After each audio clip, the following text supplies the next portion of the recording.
Oppo find X7 series ఫోన్లు satellite కనెక్టివిటీని support చేస్తాయని ప్రకటించారు. రాబో ఫోన్లో ఇంకా అనేక ఫీచర్స్ ఉంటాయని తెలుస్తూ ఉంది.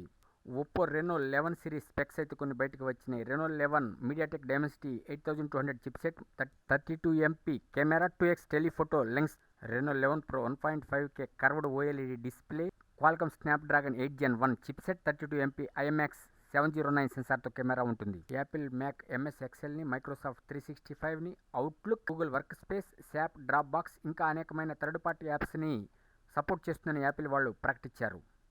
శాన్ ఫ్రాన్సిస్కోలో ఉన్న హ్యూమేన్ అనే ఆర్టిఫిషియల్ స్టార్టప్ కంపెనీ ఒక ఏఐ పిన్ని అంటే ఆ గ్యాడ్జెట్ని ఇంట్రడ్యూస్ చేసింది. ఇది సెకండ్ మైండ్తో సమానం. అంటే మనకు ఒక మైండ్ ఉంటుంది కదా, రెండో మైండ్ అని చెప్తున్నారు. ఇది స్మార్ట్ ఫోనే కానీ యాప్స్ ఉండవు, స్క్రీన్ ఉండదు, రన్స్ విత్ ఏఐ అనమాట. మైక్రోసాఫ్ట్ అండ్ ఓపెన్ ఏఐ టెక్తో ఇది నడుస్తూ ఉంటుంది. మనం దీని నుంచి 13MP ఫొటోస్ తీసుకోవచ్చు, టెక్స్ట్ని పంపచ్చు, అంటే మెసేజ్లు ఇచ్చుకోవచ్చు. ఒక ఏఐ వర్చువల్ అసిస్టెంట్ ఉంటుంది, కాల్స్ చేయొచ్చు, మ్యూజిక్ వినొచ్చు. దీనికి వాళ్ళైతే ప్రకటించలేదు. స్నాప్డ్రాగన్ సాక్ ఉంటుందిట. వెయిట్ వచ్చేటప్పటికి 34 గ్రాములు. బ్యాటరీ బూస్టర్ కూడా ఉంటుంది, అదొకటి 20 గ్రాములు ఉంటుంది. వైర్లెస్ ఛార్జింగ్ సపోర్ట్ చేస్తుంది.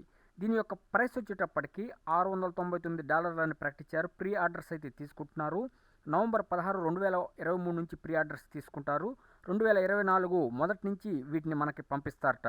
అయితే ఇది చాలా చిన్న పిన్ లాగా ఉంటుంది. అంటే ఇది ఒక గ్యాడ్జెట్. దీన్ని మనం చొక్కాకు కానీ ఎక్కడైనా సరే బటన్కైనా సరే పెట్టుకోవచ్చు. Samsung S24 series screen guards అయితే ఇంటర్నెట్లో లీక్ అయినాయి. అవి హల్చల్ చేస్తూ ఉన్నాయి. మీరు ఇక్కడ చూస్తున్నది ఆ యొక్క S24 సిరీస్ స్క్రీన్ గార్డ్స్.